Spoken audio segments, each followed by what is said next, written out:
Just keep swimming, swimming, swimming, swimming.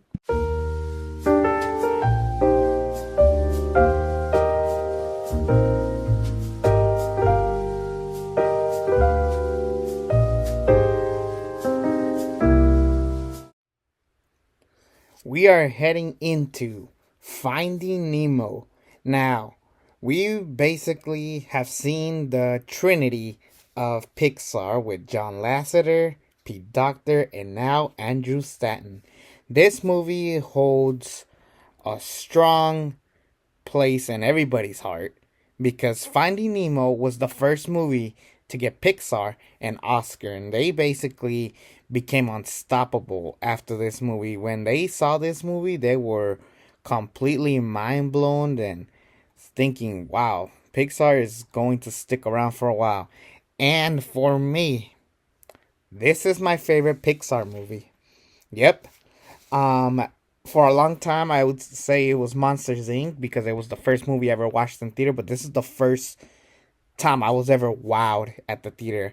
Like everything about it was just visually beautiful, from the ocean to like even Sydney, the city. It was just too perfect. It was funny. It was entertaining, and it was just heartwarming. And I just knew that after this, like, I knew that I was excited for whatever Pixar was bringing you next. Whenever Pixar came in the category, I said, I gotta see it. And Finding Nemo, man, this movie is hands down one of my favorite animated movies of all time. Mind you, this movie's rated G, so I was shocked to find out that the movie started with the death of a mother and her kids, and Marlin couldn't do anything about it. He tried to save her, and unfortunately, it led to, the death of his kids and wife. It was dark. It was scary as a kid watching this. However, there was hope because there was one little egg left, and that kid became Nemo, who was named after the mother. Ever since, Marlin has been super protective about his son, even with school, with him leaving. Like, it was just too much. And then, unfortunately, this does lead to Nemo's capture when he touches a boat. And Marlin tries to save him, but, like, he's just trying so hard, everything. And then in the process, he meets Dory, um, voiced by Ellen DeGeneres, who is very forgetful. She forgets everything immediately, and then it was just kind of hard. And at first, you would think like this character would be annoying. Granted, Ellen herself is kind of annoying, but Dory just brought some charm to it. Like, even though like her whole character was having short-term memory loss, it worked in the sense of like she can remember certain things. We do kind of play it off in Finding Dory. We'll get to that when we get to it, but I really enjoyed her character, and it kind of helped Marlin, who was basically this angry, like trying to find my son character, not be boring. If I'm being honest, it kind of helped him be more evolved in the world, and I think it helped it even better watching it as an adult. Like, yeah, without Dory, Marlin wouldn't be this overprotective guy. He would have like kind of be loosen up a little bit, not always be this direct, strict dude. Which I get it. I mean, he lost his wife. I mean, you understand where he's coming from. Meanwhile, Nemo is in a dentist's office with a bunch of fish tank gang, who are led by Gil. And these characters are very fun and entertaining. Um, I like that their whole aura is them trying to escape the dentist. They have been planning for months on end. And Nemo, they finally got a small fish that could actually fit and stop the clean water from running, making it dirty water. They do a lot of great comedy with these guys. They were basically the comic relief, but I love that they at least have a serious guy like Gil in that category. And yeah, these guys were very entertaining. I love that Nemo kind of got to interact with other characters for once. That was really good. And Nigel, who at first was just like a really random character, just It looked like he wanted to eat the fishes, but he's just basically the messenger essentially. Without Nigel, technically, Marlin and Dory would have never made it to the dentist's office if you think about it. So he does play a huge part of it. I love the mine characters. They even though they were annoying, we used to quote that all the time if you asked anybody. And in the process, I think the best part of this movie is the journey that Marlin goes through. Really, I mean, there was some stuff that I was terrified as a kid watching. Bruce, I mean, it's a shark. I mean, imagine as a 5 year old watching this big giant shark just like be intimidated. But I love that they were actually um trying not to eat fishes. They were trying to make fishes their friends instead of making them bait. And then when he gets a little taste of blood, he goes insane. So I love the character arc with Bruce. He used to be my biggest nightmare, but over time he got funnier.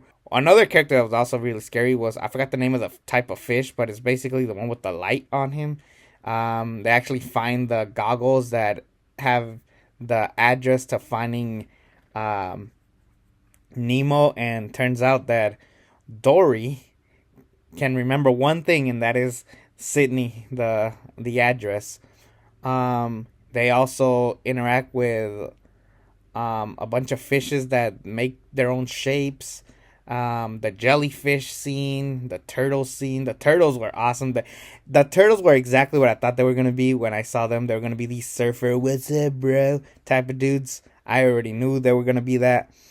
Um, and eventually they get eaten by a whale, and then that leads to them to Sydney. But the scene where they're actually being eaten by the whale, I love that they actually um this is the part where Marlin just snaps, and as he's yelling at Dory, he's actually in his head saying what he said to Nemo. It's like, you're just too much of a kid. Like, and I love that, Marlin says, okay, this was kind of like his moment to kind of loosen up. And so when he eventually finds Nemo, it was so satisfying when they hug and they meet for the first time in a long time. It was just like, it was so satisfying, and it made you cry. And just when things couldn't got crazy, there's a scene randomly where there's like they're taking a bunch of fishes, a bunch of fishermen, and they basically sing "Just Keep Swimming, Swim Down," and it's where Dory and Nemo find their way, and they save a bunch of fishes. That was such a satisfying scene, just kind of like showing like Nemo has learned a lot through the fish tank gang, and yeah, they learned a lot from that. And I think at first it was like, okay, they're showing Nemo interacting with these guys, but now Nemo's kind of taking that leadership role. At first, it was just like, okay, it was just to see what Nemo's up to, but now it plays a big role in the end, and I love it. And that moment at the end where like Nemo is ready to go to school and hugging Marlin is such a beautiful scene, and it's the perfect family movie. I think a lot of parents learned a lot from this movie. Like, okay, I can't be this overprotective person, but I I gotta be there for my kid, but at the same time, let that kid be who he or she is meant to be. Darla, I forgot to talk about Darla. Jesus, really scary with the psycho music, but she was just a dorky little girl who is so ignorant, so shaking the bag. I'm just like, girl, stop it. It is just the perfect movie.